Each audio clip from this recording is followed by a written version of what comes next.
সকালবেলা রান্না করানোর সময় ভাবলাম কিনা তোমাদের সাথে একটু শেয়ার করে নিই। তো কড়ার মধ্যে তেল দিয়ে দিয়েছি, দেখছো? এই দেখো, বাঙাল ঘরে ইলিশ মাছ আইব না তাই কি করে হয়? বর্ষাকাল বলে কথা। দিলাম শাকাগুলারে ফেলে গরম তেলের মধ্যে তরবর করে উঠলো, দেখলে কাণ্ডখানা? এইবারে দেখো আস্তে আস্তে বাবুদেরকে একটু এদিক ওদিক করে নিলাম আর কি।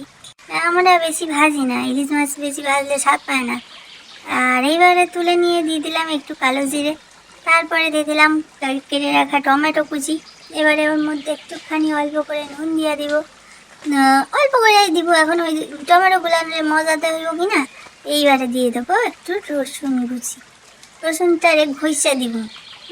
তারপরে একটু নাড়িয়ে নিয়ে দিয়ে দিলাম স্লাইস করে কাইটটা রাখা বেগুন গুলা, তারপরে কাঁচা লঙ্কা। আমরা কিন্তু এই গুঁড়া লঙ্কা বাবা খাই না, বড্ড জলে আগা পিছা সব কিছু, ওরে বাপ রে বাপ। তো যাই হোক, এবার ভালো করে নাড়া নিয়ে এলাম। তারপরে কি করলাম দেখো, স্বাদ অনুসারে একটু নুন, লবণ লবণ আর হলুদ একটু দিয়া ভালো কইরা নাইরা চাইরা একবারে দিলাম জল ঢাইলা। তারপর টক বগিয়ে যেই ফুটতে গেল মাছগুলা দিয়ে দিলাম। দাও দেখি কেমন হয়েছে, কমেন্ট করে জানাইতে ভুলো না।